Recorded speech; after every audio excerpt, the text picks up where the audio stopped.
acara pada hari ini, dan pastinya dengan para narasumber hebat yang telah hadir di malam hari ini.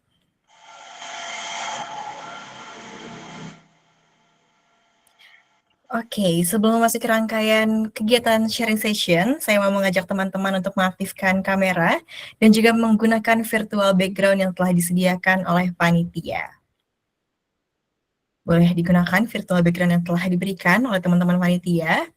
Dan setelah ini kita akan bersama-sama menyaksikan video company profile dari Hi Colleagues. Apakah sudah ready? Oke, selamat menyaksikan.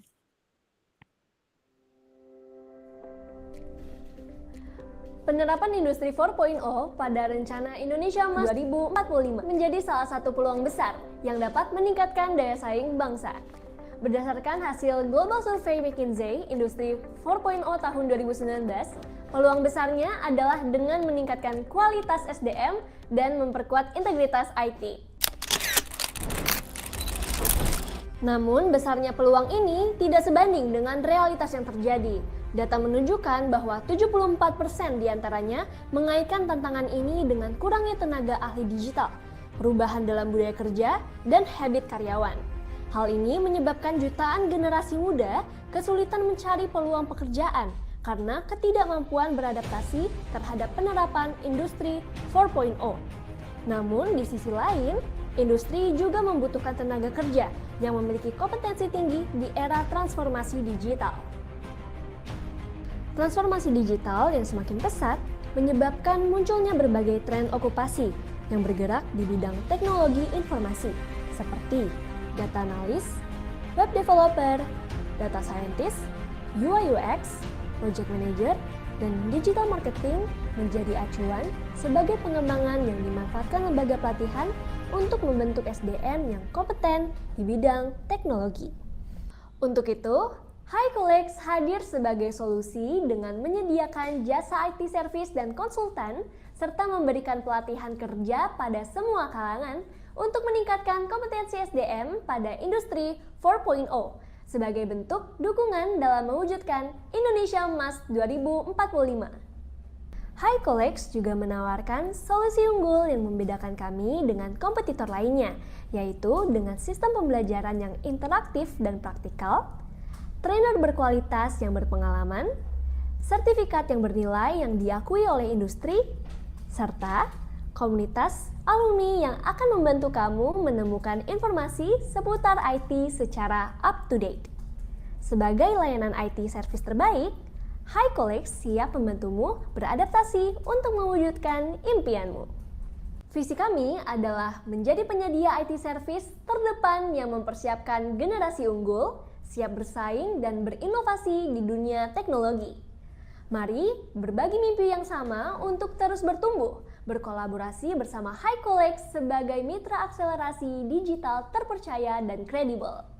Bersama Hi Colleagues, ciptakan masa depan.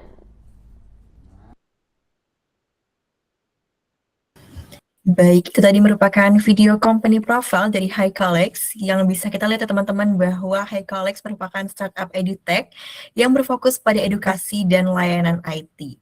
Dan sejak tahun 2020, Hi Colleagues menyediakan pelatihan, sertifikasi solusi IT, pencarian manpower, serta pengerjaan proyek IT untuk membantu individu dan perusahaan untuk meningkatkan kompetensi serta menghadapi kebutuhan industri digital.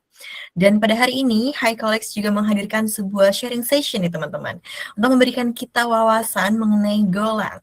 Namun sebelumnya, jangan lupa teman-teman untuk follow media sosial Hi Colleagues, baik itu di Instagram, TikTok, maupun di LinkedIn. Karena pastinya akan banyak info-info menarik ya yang ada di media sosial Hi Colleagues nanti.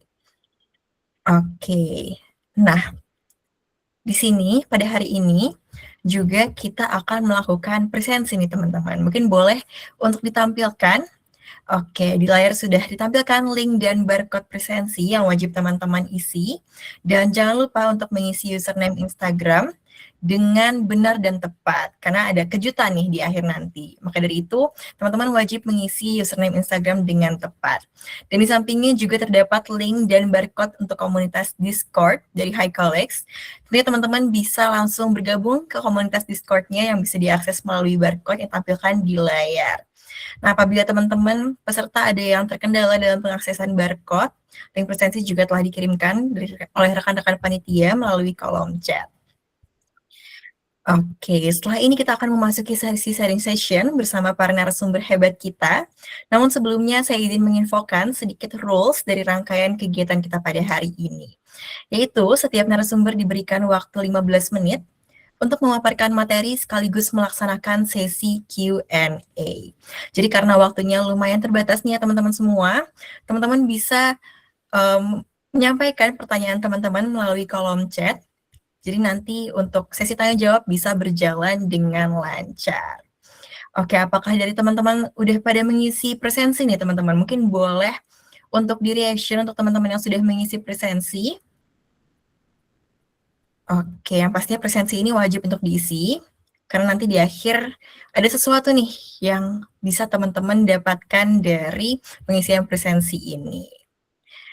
Oke, dan dimohon kepada teman-teman peserta untuk menyimak dengan baik dari awal sampai akhir acara. Dan teman-teman yang punya pertanyaan bisa langsung dipersiapkan dan disampaikan pertanyaannya melalui kolom komentar nanti.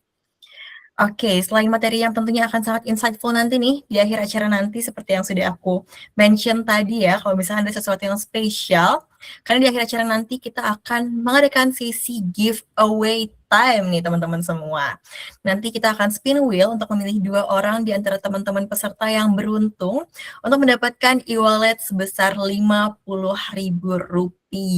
Wow, oke. Selain itu juga aku mau menginfokan bahwa iCollex ini menyediakan partial funded bootcamp dengan subsidi beasiswa dari awalnya Rp29 juta menjadi Rp 1,699 juta. Yang pastinya bootcamp ini bukan hanya seputar teori, tapi juga akan ada 80% praktik yang siap diimplementasikan di dunia kerja. Untuk cara dapatnya teman-teman bisa cek di Instagram HiCollex atau di media sosial lainnya. Jadi jangan lupa untuk langsung mendaftar supaya teman-teman nggak ketinggalan nih. Tapi apakah giveaway ini cuma-cuma nih teman-teman? Pastinya di sini ada persyaratan yang harus diikuti supaya bisa memenangkan giveaway-nya.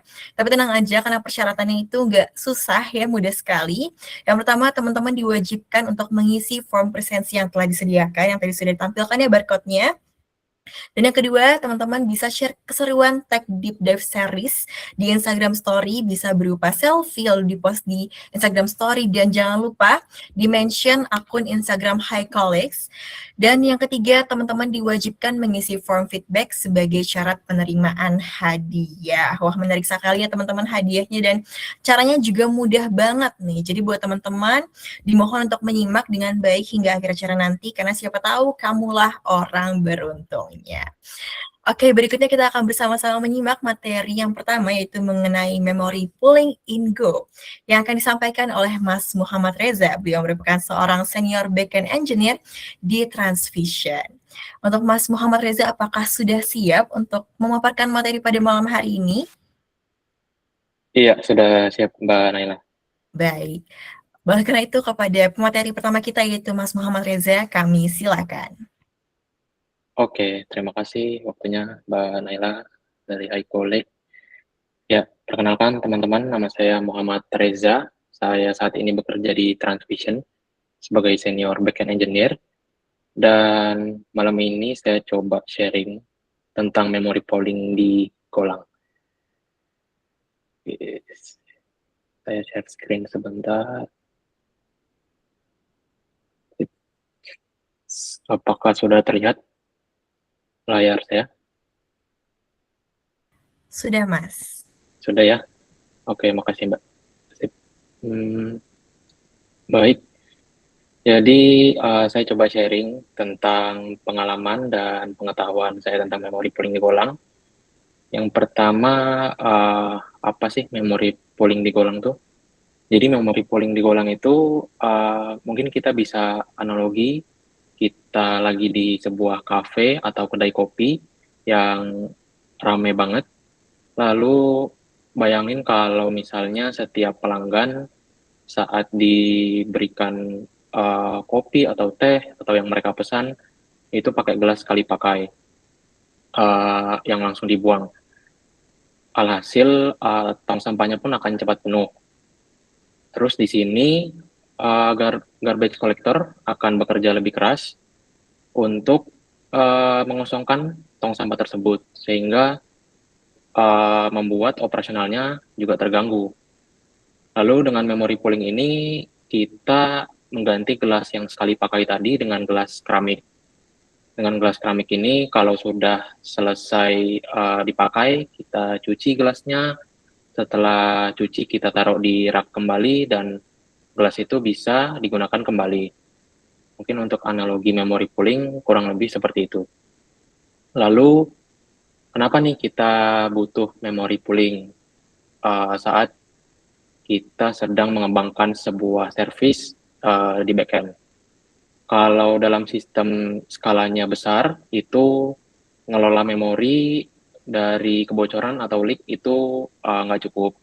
Kita juga harus mengetahui tentang efisiensi memori dan seberapa bisa kita mengalokasikan memori dengan efisien. Kenapa sih memory pooling ini penting di sistem yang scale-nya besar? Yang pertama, itu kita bisa mengurangi beban alokasi memori. Lalu yang kedua, itu kita bisa menurunkan intensitas kerja si garbage collector. Karena semakin sibuk si garbage collector ini untuk ngosongin tong sampahnya tadi, dia juga akan makan memori yang harusnya bisa digunakan untuk jalannya aplikasi atau service kita. Terus yang ketiga itu untuk menstabilkan latensi aplikasi saat trafficnya spike, biar respon time-nya itu mungkin lebih stabil, nggak kadang-kadang lemot, kadang-kadang cepat, jadi stabil. Dan yang terakhir untuk meningkatkan throughput sistem secara keseluruhan. Selanjutnya untuk solusinya di Golang itu kita bisa menggunakan yang namanya sync pool. Apa sih sync pool itu? Jadi sync pool ini sebuah pool untuk menyimpan temporary object yang dapat di-reuse untuk menghindari alokasi memori baru. Kelebihan dari si sync pool ini diantaranya yang pertama itu dia thread safe, jadi bisa digunakan oleh banyak coroutine secara bersamaan. Dan yang kedua ini dia juga bisa di automatic clean up oleh si garbage collector tadi. Dan garbage collector ini dapat mengosongkan pool secara otomatis saat ingin nge-reclaim memori yang dipakai sebelumnya. Oke, selanjutnya ini saya mungkin coba menjabarkan dalam simple explanation. Jadi misalnya di sini tanpa memory pool, setiap objek yang kita buat itu akan dibuang dan sehingga memorinya tidak efisien karena setiap kita ingin membuat objek baru, kita meminta memori baru. Begitu juga dengan proses-proses selanjutnya. Jadi alokasi memorinya pun tidak efisien. Setelah pakai memory pool, jadi di sini semisal saya contohkan sedikit teknis, misalnya kita mau ngambil struct event untuk logging aplikasi. Nah, si backend itu bisa ngambil si struct tersebut. Misalnya sudah dipakai sebelumnya, itu dia bisa reuse struct yang sama tanpa harus membuat alokasi struct baru. Setelah dipakai, udah selesai, di reset, akhirnya dikembalikan ke poolnya. Untuk contoh simple di Golangnya, kita bisa deklarasi sync.pool ini, lalu create new object, dan akan nge-return bytes dan buffernya. Setelah dipakai, jangan lupa di reset untuk istilahnya, kalau dalam analogi tadi, kita cangkirnya kita cuci, kita lap, dan terakhir, step terakhir itu kita put itu kita taruh kembali di rak-nya. Untuk implementasinya tanpa memory pooling, contohnya seperti ini, misal saya tadi ada sedikit bikin proof of concept-nya. Di sini saya deklarasi proses naif. Proses naif ini proses log event yang tanpa menggunakan memory pooling. Jadi setiap function yang dipanggil, dia akan meminta alokasi memori yang baru. Dibandingkan dengan implementasi menggunakan memory pooling. Di sini saya ada buat function process pool, di mana secara fungsi itu sama untuk menyimpan log event. Di sini kita deklarasi eventnya untuk menggunakan memory pooling, menggunakan struct yang sama, event. Setelah itu kita get buffer dan encodernya. Setelah di get, kita pakai encode-nya yang sudah di memory pool. Dan terakhir, kalau sudah dipakai, kita reset untuk value-value-nya supaya untuk new object yang selanjutnya tidak dapat value yang sudah digunakan sebelumnya. Jadi ibaratnya kalau kita nggak cuci cangkirnya yang udah kita pakai, khawatirnya ada orang yang pakai cangkir tersebut tapi masih kotor gitu. Masih ada data-datanya. Jadi kita perlu reset dulu. Setelah kita reset, kita kembalikan ke poolnya atau ke rak-nya. Oke, hasilnya setelah di running, di sini ada running test pertama yang tidak memakai memory pooling dan ada tes kedua yang memakai memory pooling. Untuk hasilnya secara event proses atau event yang bisa dikerjakan itu meningkat 15-20%. Untuk throughput-nya juga kurang lebih 15-20%, tapi di sini yang berkurang drastis itu di alokasi memori. Yang pertama butuh 3 MB menjadi 198 KB, yang dimana artinya di sini kita cukup menggunakan 198 KB atau 93% memori dari yang sebelumnya. Dimana kalau sistem yang skalanya besar itu sangat-sangat berpengaruh terhadap seberapa reliable aplikasinya. Oke. Kapan sih si memory pooling ini sebaiknya digunakan? Jadi untuk sepengalaman saya dan sepengetahuan saya itu kita bisa pakai untuk function-function yang sekiranya di-hit sangat sering. Di sini saya kasih contoh seperti encoding dan decoding JSON, dan yang kedua logging. Jadi untuk encoding dan decoding JSON ini, kita bisa reuse strukturnya, karena untuk encoding dan decoding JSON ini biasanya strukturnya sama, dan untuk logging pun juga mirip case-nya. Jadi kita reuse buffer string agar nggak terus-menerus alokasi memori yang baru saat mencetak log. Dan untuk best practice-nya sendiri, yang pertama, kita bisa menggunakan memory pooling ini kalau objeknya besar. Jadi worth it untuk objek berukuran lebih dari 1 KB atau struktur data yang kompleks. Dan yang kedua, itu selalu reset state setelah dipakai. Jadi yang saya jelaskan sebelumnya tadi, pada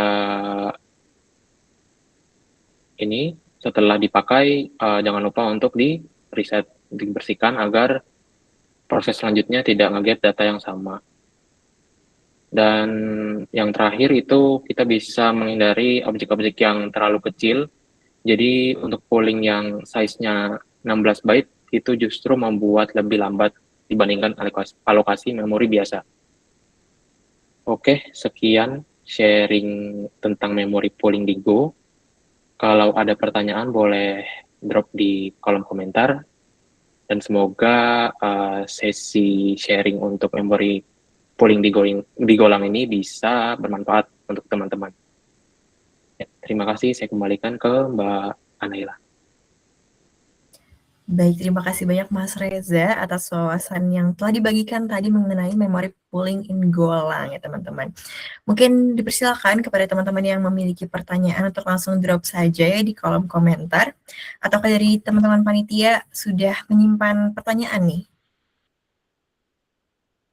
Oke, di sini sudah ada pertanyaan nih Mas Reza. Mungkin aku izin untuk membacakan. Jadi pertanyaannya, apa risiko menggunakan simpul secara berlebihan?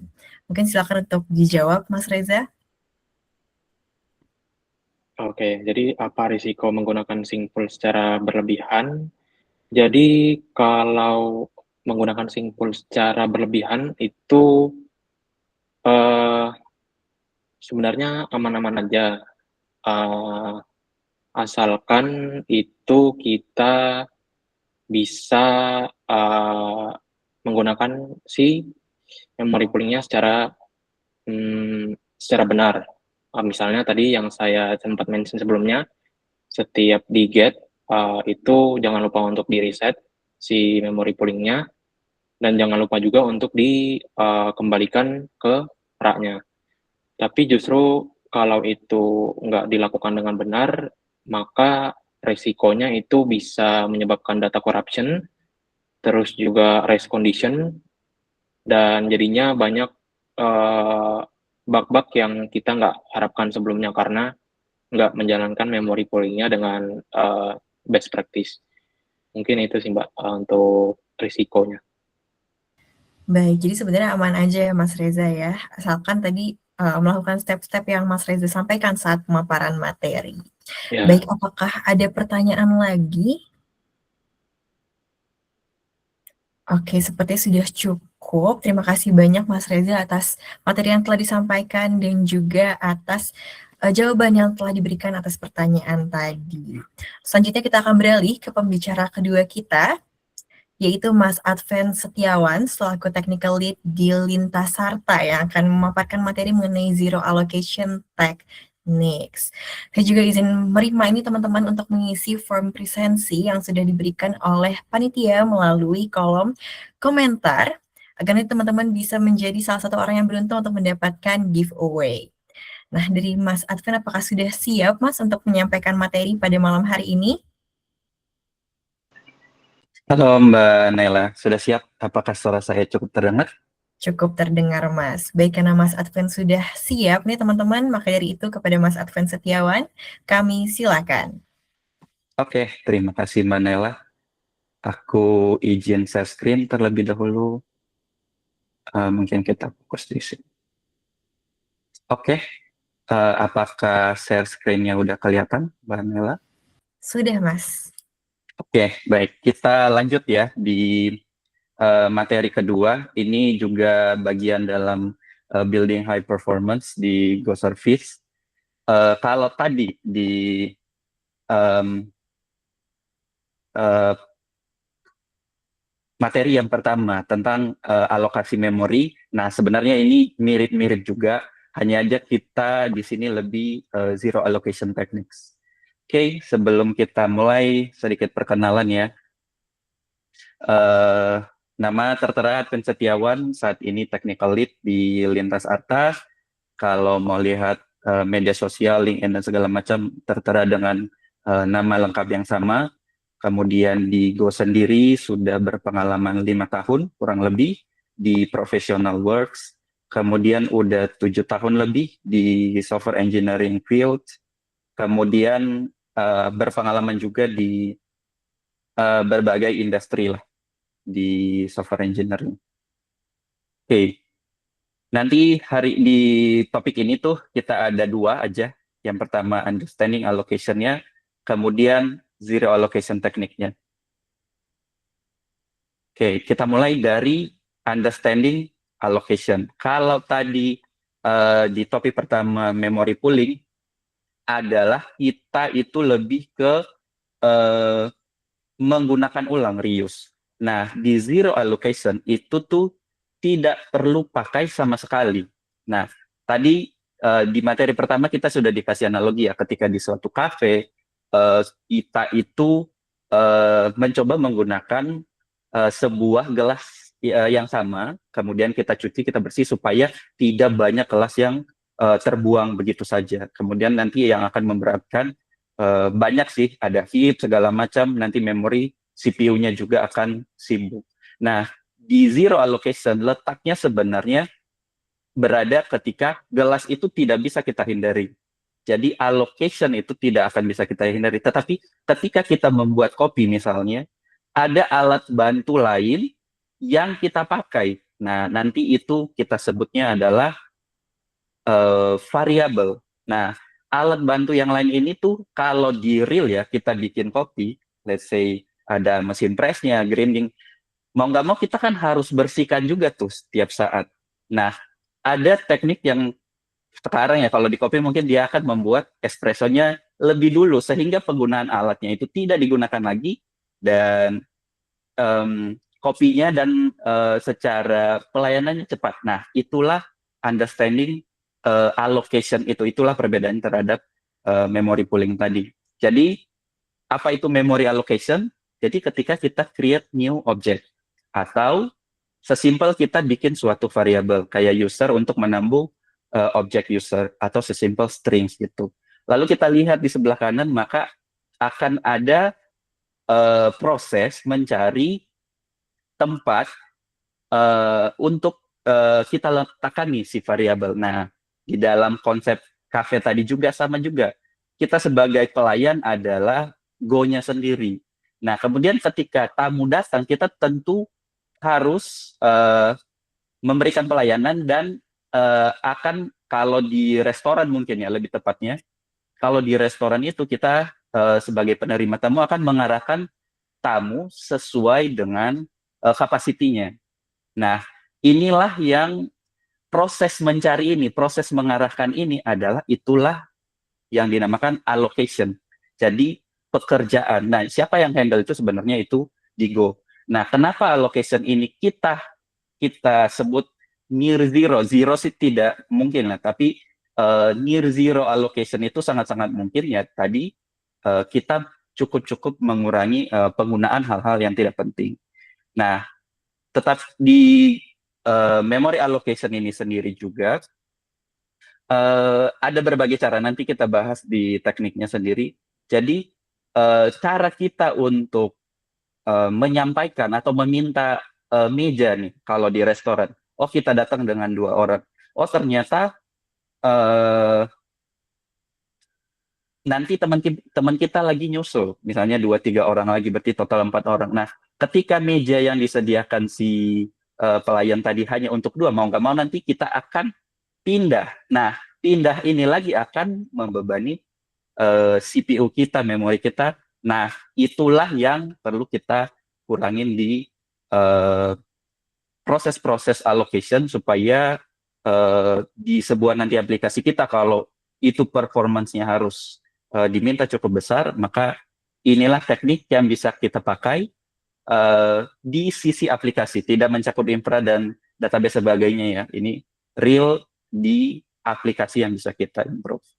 Kemudian nanti ada berbagai cara ada untuk kita mengidentify, bisa dengan pprof, nanti mungkin di materi selanjutnya akan lebih dijabarkan lagi. Ada cara escape-nya untuk analisisnya, kemudian ada compiler diagnostik, kemudian ada juga cara nge-benchmark. Benchmark tadi salah satu sudah dilakukan di materi pertama. Nah, itu kurang lebih cara kita nanti akan nge-benchmark allocation.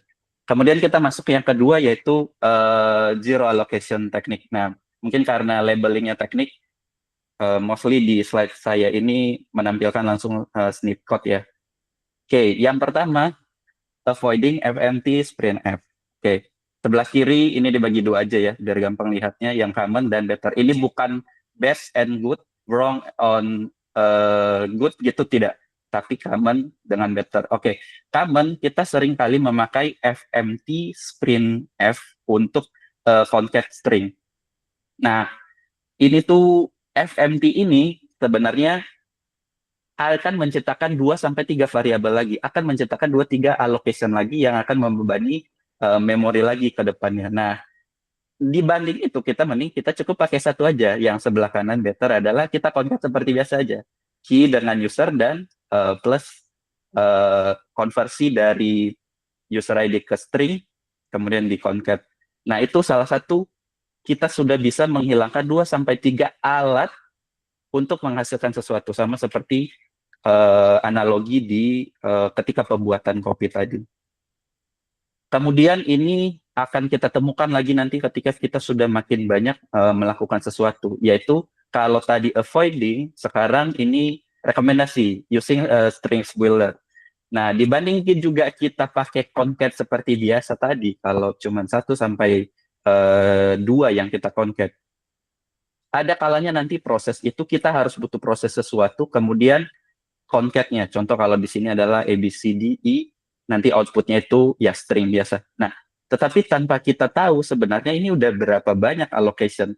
Karena result yang pertama ini tidak serta-merta hanya membuat satu. Tetapi di dalam Go sendiri itu, ya ini termasuk teknik, bahwa dia akan mengcopy variabel tersebut dan memindahkan di suatu tempat lagi. Nah, akan membutuhkan satu alokasi memori lagi. Nah, kalau di sebelah kanan kita lihat better, sebenarnya ini contoh yang paling, karena jarang ya, mungkin di real case-nya kita ya output ABCD. Tapi di real case-nya ini adalah write ketika kita formatting misalnya output ya kayak CVG atau Excel mungkin. Nah, ini Excel nih di pengalaman saya sering pakai. Nah, ketika kita nge-concat bikin formatting Excel, nah itu kita akan main banyak dengan, pasti teman-teman mungkin yang sudah akan ada concat string. Nah, itu akan sangat-sangat memakan allocation. Nah, di samping itu mending kita pakai yang sudah disediakan oleh Golang, yaitu string builder-nya. Nanti kurang lebih caranya seperti ini cuma snippet aja sebagai contoh. Nah, itu yang kedua. Kita lanjut. Yang ketiga, always pre-allocate slice. Nah, ini adalah sempat saya singgung tadi di awal ya, kalau ketika kita datang ke suatu kafe atau restoran, terus kita tidak akan menyebut, nanti kami berempat loh atau berlima. Nah, sama juga sebelah kiri yang common adalah kita sering membuat sebuah slice user tanpa memberikan pre-allocate-nya. Nah, apa yang terjadi nanti, ini sebagai contoh aja, kita ada processing 1000 kali loops. Akan ada proses lagi membuat alokasi baru ketika sebuah alokasi yang dipakai memori itu sebenarnya tidak cukup untuk menampung 1-2 users. Nah, itulah yang harus kita coba. Yang sebelah kanan yang betternya adalah kita lebih dulu memberitahu si Go ini, oh ini aku udah tahu aku akan proses sebanyak 1000 kali, maka aku butuhkan, berikan aku alokasi sebanyak 1000 untuk sebuah memori. Nah, sama juga tadi ribetnya adalah kalau di cafe kita udah duduk nih, karena si pelayan mengiranya cuma 2 orang, oke aku kasih mereka meja 2 orang. Tetapi pada kenyataannya nanti teman-teman kita datang, mau nggak mau kita pisah lagi, kita pindah lagi maksudnya, atau kita pisah. Nah, itu pisah nggak mungkin. Jadi kita pindah, nah itu proses itu ribet. Itu kalau kita analogikan untuk memproses data lagi, habis dong waktu di program kita untuk mengurus hal-hal yang tidak seperlunya. Nah, itu sangat penting yang pre-allocate slice. Kemudian ada sedikit teknik tambahan ya, itu reuse slice. Mungkin ini jarang aku temuin juga di programming language yang lain, yaitu ketika kita sudah allocate ya, kalau bedanya sebelah kiri common dulu adalah mungkin datanya itu dibuat di dalam for. Karena dia nggak tahu processingnya datanya, maka dia akan membuat atau inisiasi variabel slice-nya itu di dalam loop-nya. Nah, kalau yang untuk zero allocation tekniknya itu, kita sebenarnya bisa membuat sebuah slice dengan inisiasi tadi 100 allocation. Nah, ketika ini pun request 1000 kali request, maka percayalah data ini tidak akan pernah tercreate satu allocation lagi. Jadi hanya dengan sedikit ada teknik menggeser ini namanya menggeser cap. di Go. Nah, slice ini nanti data ini bisa di reuse lagi, bukan hanya di satu request ini ya, tetapi request berikutnya nanti akan dipakai sampai ya itu dianggap dari stack ke heap berpindah, heap nanti dianggap di marking sebagai garbage. Nah, itu ini juga termasuk akan sangat mengurangi dibanding kita 100 kali memproses 100 kali allocation, ini cuma sekali allocation. Oke, ini juga tadi mungkin sudah dibahas ya, tapi ini tidak akan saya terusin lebih lanjut lagi tentang simple. Tetapi kalau pesan dari sini adalah use simple itu effectively. Kapan perlu digunakan tadi udah dibahas adalah sebaiknya processing di atas 1 kilobyte.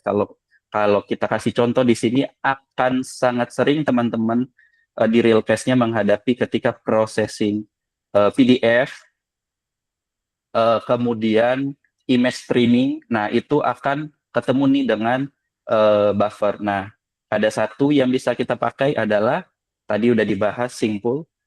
Kurang lebih ini aku kasih contoh untuk proses PDF untuk menghasilkan PDF. Ya sesimpel tadi kalau dibahas kita hanya menggunakan buffer pool-nya ini. Jadi buffer pool-nya ini tidak akan di-creating setiap kali request itu datang. Nah, dengan pintarnya gue akan oh ini udah ada nih alokasinya. Nah, tetapi balik lagi tadi udah diingatkan juga, kita harus get, kita harus reset, kemudian baru boleh put. Kalau tidak, nah bisa jadi akan ada rest condition dan lain-lain. Kurang lebih itu aja. Ini mungkin teori simpulnya, tadi mungkin juga udah dibahas lebih detailnya. Sedikit conclusion-nya untuk materi zero allocation adalah yang pertama dulu harus ngerti sebenarnya allocation. Nanti lanjutannya akan ada lagi tentang stack, heap, kemudian GC yang ada di Go. Kemudian tadi ada avoiding FMT sprintf, terus pakailah strings builder ketika menghandle banyak string concatenation, kemudian always pre-allocate slice, bisa juga dengan sedikit teknik dengan reuse slice, kemudian simple effectively. Demikian untuk materi yang bisa saya share. Saya kembalikan ke Mbak Naila. Terima kasih. Baik, terima kasih banyak Mas Adven atas materi yang telah disampaikan. Sepertinya aku tadi sudah melihat ada yang bertanya nih di kolom komentar. Mungkin dari teman-teman panitia bisa di-share screen pertanyaannya. Baik, di sini ada pertanyaan Mas, untuk pre-allocate slice, apakah tidak cukup assign pada item-item di dalam slice tersebut?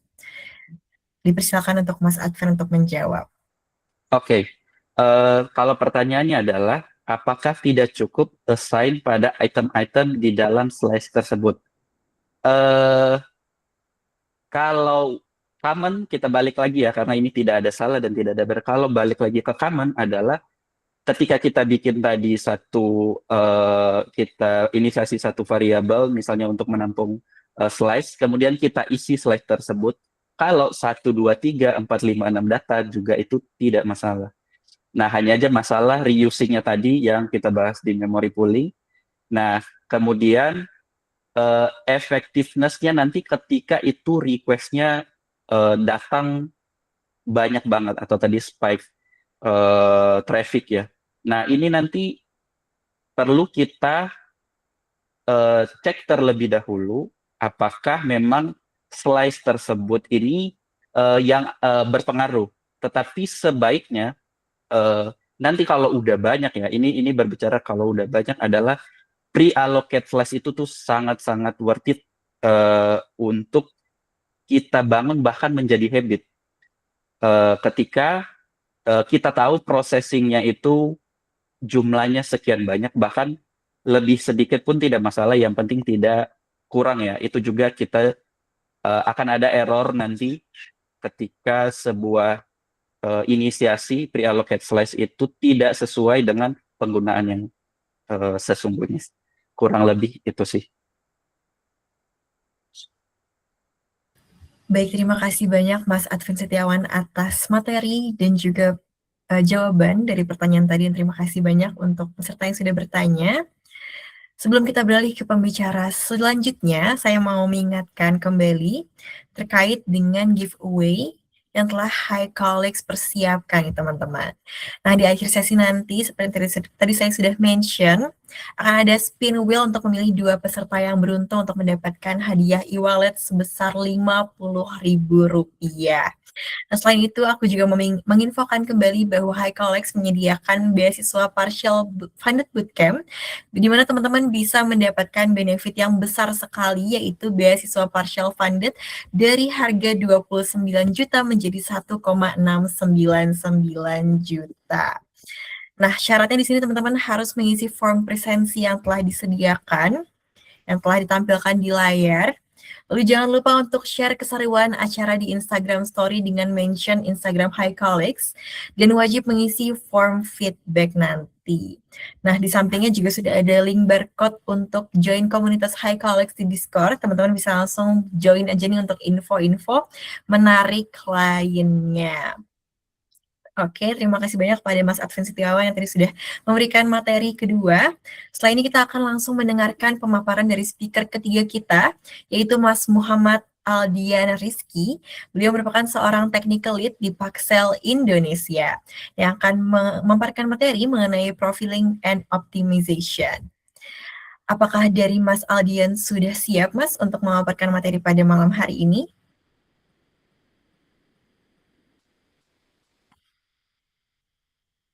Apakah dari Mas Aldian sudah hadir?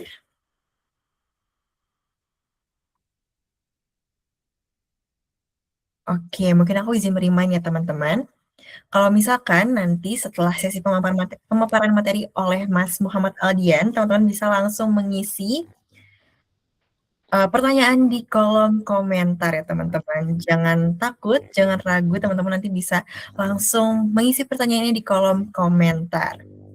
Nah, apakah dari Mas Aldian sudah hadir? Oke, sudah. Suaranya masuk, Mbak? Masuk, Mas. Terima kasih. Oke. Setelah ini kita akan mendengarkan pemaparan materi dari Mas Aldian. Kepada Mas Aldian, kami silakan. Oke, terima kasih. Oke, share screen-nya muncul. Sudah muncul, Mas. Oke, terima kasih. Oke, terima kasih atas waktunya, Mbak Naila dan teman-teman. Izin perkenalan. Nama saya Muhammad Aldian Rizky. Saya seorang tech lead full stack di Paxel sekarang. Kita langsung saja ya.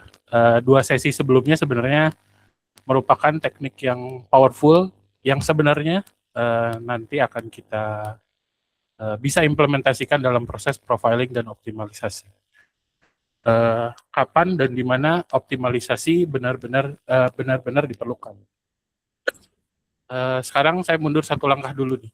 Jadi secara flow seperti yang tadi digambarkan, dianalogikan sebagai restoran, di pool, semua prosesnya masuk dalam proses brewing, kopi dan lain-lain dan pencucian.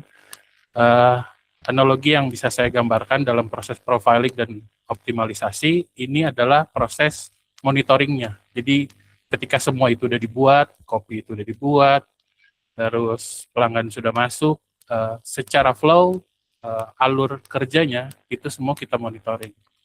Jadi profiling dan optimalisasi ini adalah tools yang memang sangat powerful untuk kita memaksimalkan 2 teknik yang sebelumnya. Kita bisa lanjut. Nah, optimalisasi ini sebenarnya sangat krusial ya. Ketika kita coba buat mengoptimalkan sesuatu proses, ketika kita cuman berdasarkan data yang tidak sesuai atau asumsi, ini bisa sangat krusial. Terus, dan di sini banyak jebakannya. Jadi kadang dari asumsi tersebut lahir perbaikan-perbaikan yang tanpa alasan, akhirnya mengakibatkan cost yang lebih besar ketika kita melakukan perbaikan tersebut. Terus biasanya dalam proses optimalisasi, problem-problem apa saja yang kita dapat itu terkait fungsi yang lambat, bottleneck, yang sebenarnya bisa jadi tidak melulu terkait tentang code atau memori dan CPU. Kadang proses yang terjadi bottleneck itu bisa saja terjadi pada proses input outputnya ataupun database connection-nya ataupun query. Jadi scope-nya lebih besar dari yang tadi, dari sekedar proses code secara teknis. Ketika kita melakukan measurement, optimalisasi dan profiling, itu jangan terpaku pada code, karena possibility permasalahannya itu akan cukup luas nantinya.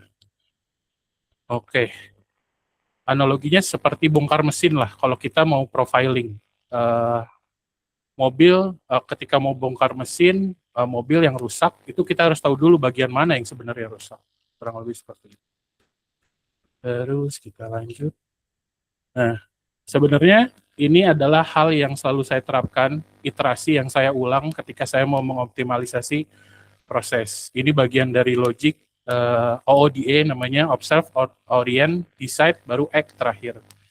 Jadi ketika kita melakukan prosesnya sesuai dengan iterasi yang optimal, kita benchmark dulu, observe, terus cari bottleneck-nya, terus decide prioritas target, baru terakhir di act secara proses. Nah, itu yang paling optimal. Jangan kita cuman berdasarkan asumsi ketika kita lihat, wah kayaknya code-nya dia bermasalah, ada salah code, ada salah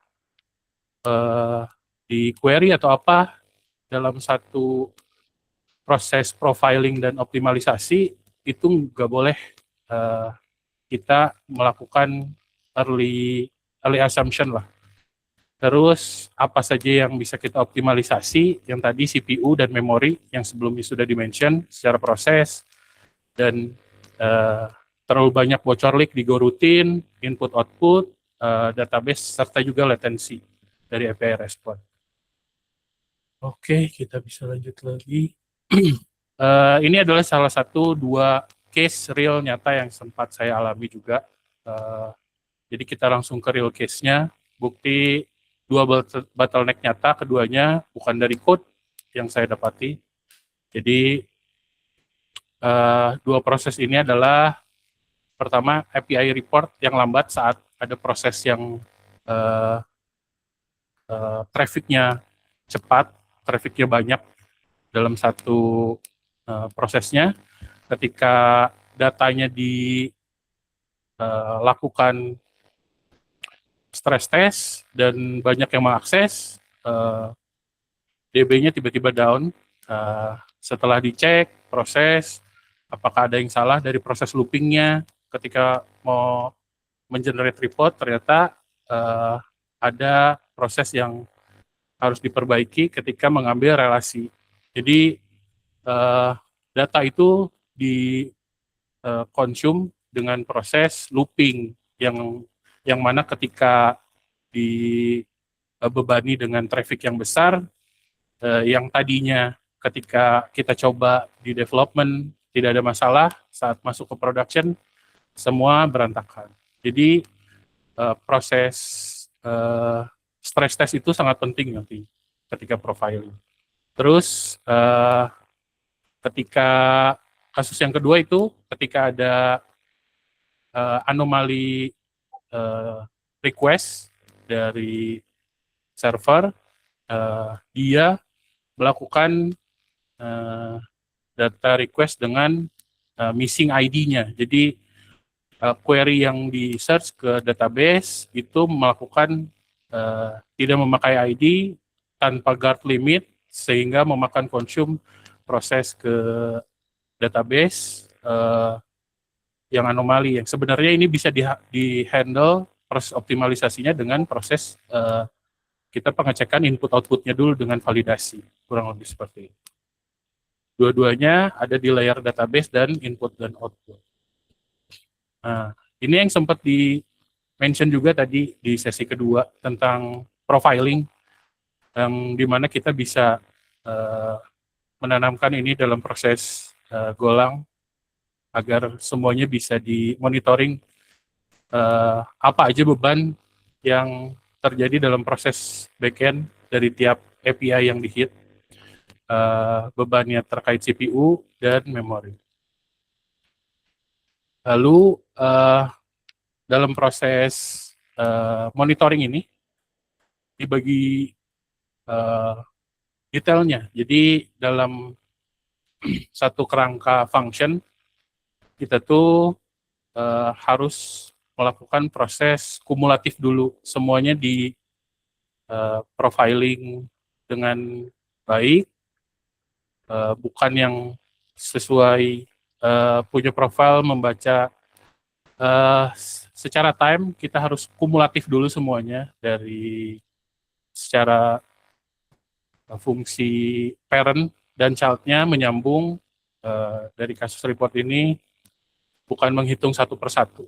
Jadi tiap result-nya ini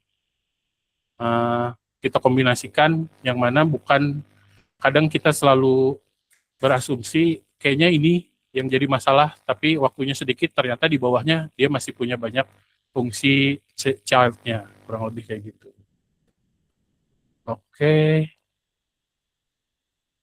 Nah, dalam proses profiling juga, ini yang tadi sempat di-mention, persis, yang saya bisa kasih contoh terkait concat, ketika kita alokasiin string dengan proses concat, plus, dan juga ini adalah proses yang better untuk konsumsi yang lebih baik terkait data memorinya. Jadi ketika menggunakan concat builder, penggunaannya akan secara memori akan lebih sedikit, kurang lebih kayak gitu. Dan ini bentuk benchmarknya nanti. Ketika data yang diproses banyak, kita bisa benchmark datanya juga. Kurang lebih seperti itu. Ini selanjutnya itu tampilan kurang lebih asumsi setelah operasinya dijalankan dan perbandingannya yang cukup besar. Ketika ada 1000 data yang diproses, efisiensinya cukup besar, sekitar 70%. Butuh ratusan data sebenarnya untuk kita akhirnya mengerti bahwa prosesnya bisa dioptimalisasikan ketika sudah dipakai oleh real user dan traffic yang besar, kurang lebih kayak gitu, yang sering dilupakan. Kita bisa lanjut setelah tahu di mana masalahnya. Prosesnya nantinya kita berpacu pada disiplin. Hampir selalu sebagian besar waktu dari fungsi yang kita kerjakan itu terkait cost dan benefit. Optimalisasi pada code kadang susah dibaca, kadang yang lebih worth it secara solusi belum tentu bagus terkait tentang cost juga. Jadi apa yang di-decide itu kita harus tahu yang mana yang lebih prioritas terkait cost dan benefit. Terus related juga terkait SLA, yang diprioritaskan adalah beban database atau memang speed dari sistemnya. Kadang ada yang harus dikorbankan dalam proses optimalisasi. Kurang lebih kayak gitu. Solusi itu bisa datang dari mana aja, nggak selalu dari code, kadang dari database yang kita tweak secara query, atau dari proses input-output yang tadi kita validasi. Concurrency bukan selalu solusi. Secara proses, go routine, dan scheduling syncos, tas CPU bisa malah lebih lambat. Jadi prosesnya sebisa mungkin kita benar-benar ambil helikopter view-nya ketika mau profiling dan optimalisasi, itu semua lini dan semua sisi harus kita pertimbangkan, bukan sekedar, oh ini kayaknya yang salah, udah perbaiki di sini. Kadang ada efek domino ketika kita ingin memperbaiki sesuatu, akhirnya bisa kena secara flow dependensi kemana-mana, kurang lebih kayak gitu. Terus kadang perbaikannya secara alokasi nggak perlu yang mahal, kayak tadi string concat bisa diubah jadi append builder, pre-allocate semuanya. Jadi kalau profiling masalah alokasinya bisa dioptimalkan seperti yang tadi sesi 1 dan sesi 2. Kurang lebih kayak gitu. Ini adalah 4 hal yang bisa kita ambil secara keseluruhan. Jangan optimalisasi berdasarkan feeling, ukur dulu semuanya, kita benar-benar monitoring secara flow, dependensinya, terus pakai profiling untuk cari bottleneck yang tadi kita pasang, dari proses mana yang memang makan waktu paling lama secara function, sering buat di Go terkait query, dan sering terjadi bukan di code Go-nya, tapi kadang di query atau di validasi. Terus benchmark dulu sebelum dan sesudah, kita cari tahu sebelumnya berapa speed-nya, terus setelahnya berapa, terus memorinya juga kita compare seberapa banyak perbedaannya. Readability tetap penting, jadi performa boleh cepat, tapi kadang kita harus tetap bisa proses semua code-nya juga dengan baik. Kurang lebih kayak gitu. Itu aja dari saya. Terakhir, ukur dulu optimalisasi belakangan dan ulangi secara keseluruhan proses. Kurang lebih kayak gitu. Terima kasih. Terima kasih banyak Mas Aldian atas materi yang telah disampaikan mengenai profiling dan optimization. Oke, di sini aku lihat sudah ada pertanyaan, atau mungkin dari teman-teman panitia bisa bantu untuk share screen pertanyaannya. Dari Mas Abdurrahman Sofi. Biasanya profiling dilakukan kapan nih Mas, dan apakah rutin atau hanya ketika ada keluhan dari user saja? Mungkin boleh silakan Mas Aldian untuk menjawab. Oke. Sebenarnya kalau untuk terkait profiling, yang paling optimal itu sebenarnya ketika, apalagi di era AI sekarang, yang mana development itu cukup cepat, better profiling itu dilakukan ketika awal development. Jadi ketika kita mau stress test atau benchmarking tadi, kita udah bisa profile semua apa aja yang setelah di benchmark, di stress test ada hasilnya gitu. Kita bisa monitoring itu dan lihat seberapa besar impact perubahannya, atau memang sistem baru ini cukup atau enggak untuk menerima traffic yang besar. Kurang lebih kayak gitu. Tapi balik lagi, karena pasti masih banyak legacy code yang memang belum ada profilingnya, atau memang masih sekedar dibuat tapi belum di-profiling. Yang paling utama adalah prosesnya di awal sih kalau untuk sekarang. Tapi jangan lupa di-maintain semua apa yang sudah dibuat. Kurang lebih kayak gitu.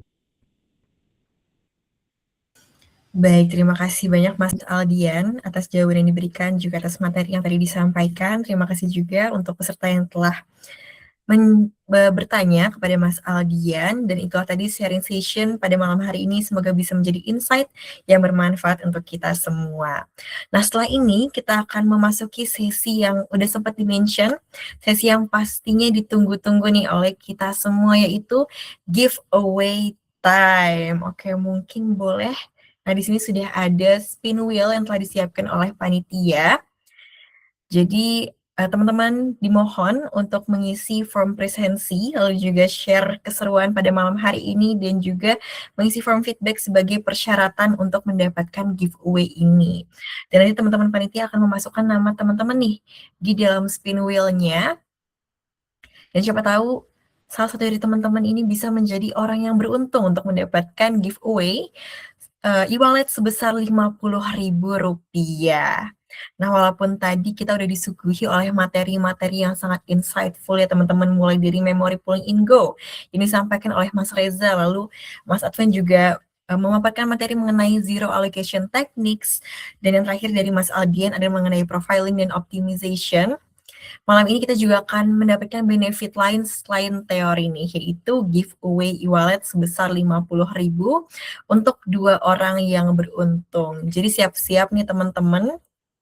Jangan lupa untuk mengisi form presensi yang telah disediakan. Lalu juga tadi share keseruan acara di Instagram Story, serta mengisi form feedback.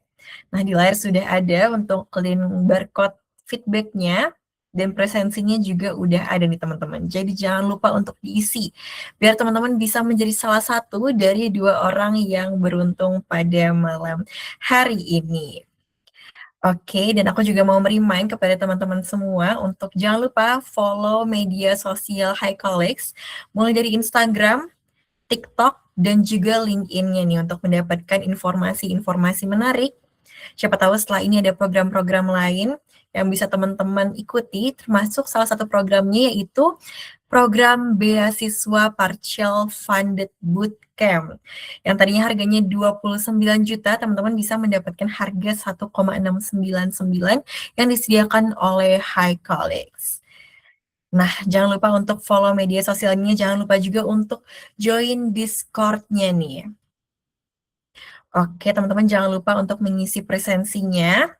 Dan selain presensi, juga ada 2 syarat lain, yaitu share keseruan di hari ini di Instagram Story, dan jangan lupa untuk mention HiColleagues, dan jangan lupa juga untuk mengisi form kesan pesan dari teman-teman untuk session pada malam hari ini. Yang terpenting, teman-teman hari ini bisa mendapatkan insight yang pastinya sangat full ya dari para pemateri. Jadi jangan lupa untuk di-share juga nih keseruan-keseruan atau insight pengetahuan-pengetahuan baru yang teman-teman dapatkan di malam hari ini di Instagram teman-teman, di Instagram Story. Lalu jangan lupa untuk di-tag juga nih IG HiColleagues. Oke. Apakah dari teman-teman udah pada mengisi form, presensi, dan juga kesan pesan? Mungkin yang sudah boleh di-reaction, yang sudah melakukan 3 persyaratannya. Mana nih teman-teman yang sudah mengisi link presensi, lalu juga feedback, dan share langsung di Instagram Story. Oke, di sini panitia sudah mulai memasukkan nama-nama username teman-teman nih, jadi jangan sampai ketinggalan. Langsung isi presensinya, isi feedbacknya teman-teman, dan jangan lupa untuk share keseruan pada malam hari ini di Instagram Story teman-teman. Dan juga tag media sosial Instagram HiColleagues. Nah, di sini juga ada pertanyaan tambahan ya dari Mas Abdurrahman Sofi yang bertanya kalau misalkan profiling yang sudah apakah akan di-run juga setelah fiturnya selesai dan bagaimana kriteria running-nya. Dan sudah dijawab oleh Mas Aldian Rizky bahwa profiling ini biasanya dimonitoring dengan load test dari CI to CD flow dengan tim QA dan develops menggunakan tools open telemetri atau Grafana.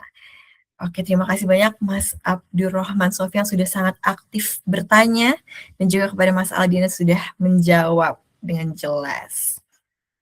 Oke, dari teman-teman semua, apakah sudah mengisi presensi dan juga feedback? Dan apakah sudah mengisi, teman-teman? Jangan lupa untuk diisi, biar nama teman-teman bisa langsung dimasukkan nih oleh tim panitia ke dalam spin wheel-nya.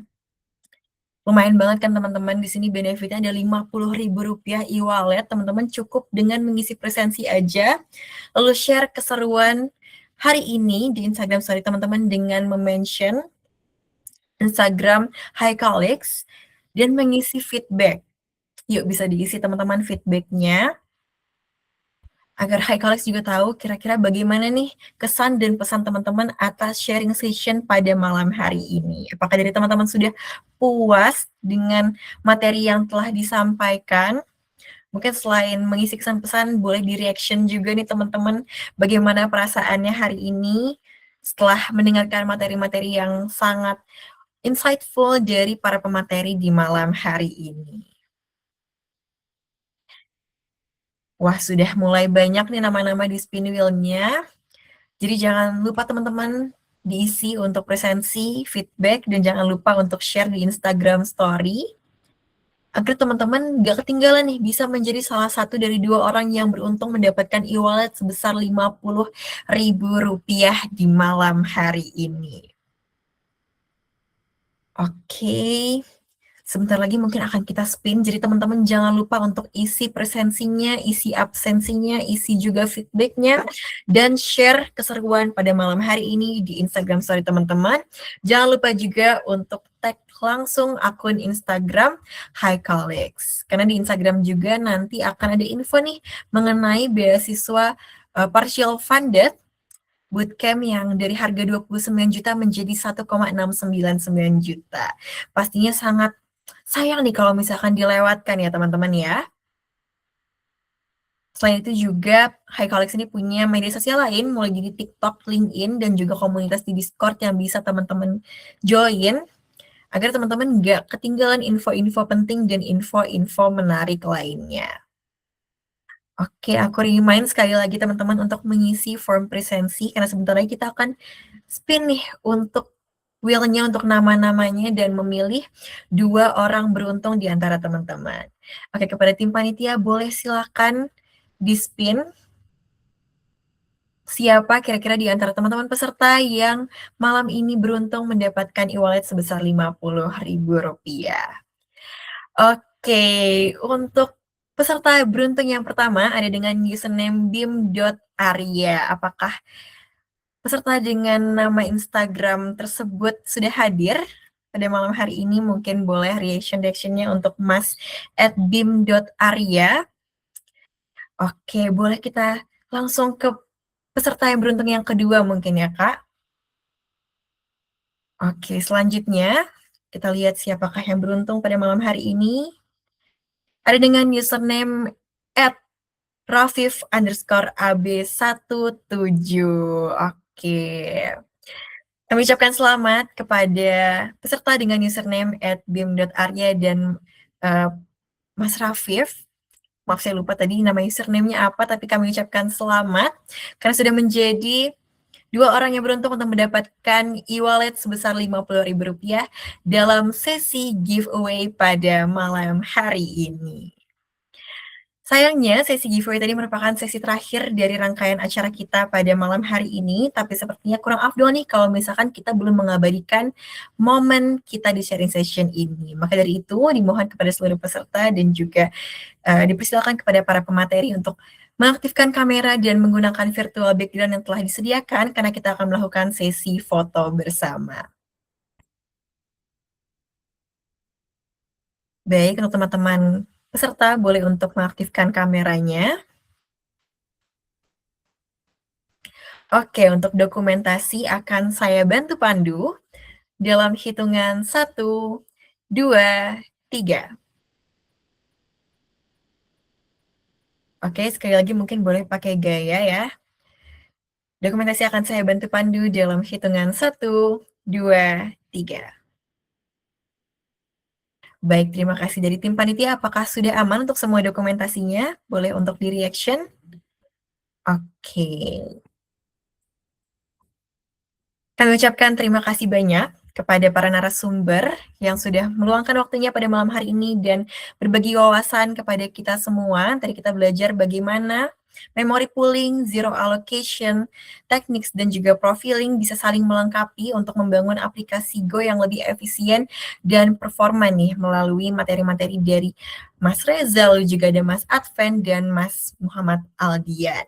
Kami juga mengucapkan terima kasih yang sebesar-besarnya kepada para peserta yang sudah berpartisipasi aktif dalam sharing session Tech Deep Dive Series Volume 6 dengan topik Building High Performance Go Services. Saya Anaila Herani Azalia selaku Master of Ceremony pamit undur diri. Mohon maaf apabila selama sharing session ini berjalan terdapat kesalahan baik dalam perkataan maupun perbuatan. Wassalamualaikum warahmatullahi wabarakatuh. Shalom, Om Santi Santi Santi Om, Namo Buddhaya, salam kebajikan. Selamat malam dan sampai jumpa di kesempatan berikutnya.